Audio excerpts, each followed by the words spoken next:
ગયો રિપોર્ટ ને સડાવી નાખ્યો બાટલો.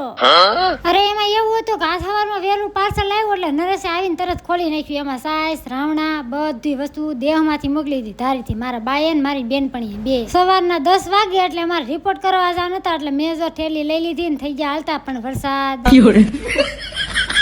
સાંજે છાતીનો દુખાવો એટલો હતો કઈ હોસ્પિટલમાં દાખલ કરી કઈ ખબર નથી. પછી તો હું સીધા પૂગી ગયા હોસ્પિટલે અને આવીને સીધા મેમને બતાવી દીધું.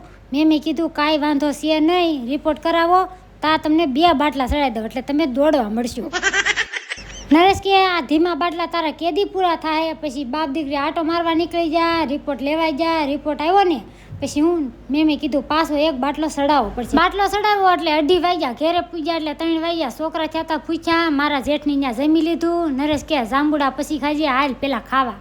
ખાઈને સીધી નરેશે બધી દવા એક પછી એક કાઢી નાખી. પાછા નરેશ એમ કહેતા હતા બધી દવા પીજા છે, બહુ મોંઘી છે. પછી હું નરેશે મને દવા દીધી, મેં પીધી. પછી પૂગી ગયા ભાઈના રૂમે. ત્યાં જમવાનું હતું, જમી લીધું. હા, વિડીયો ગમે તો લાઈક છે ને સબસ્ક્રાઈબ. Bye bye.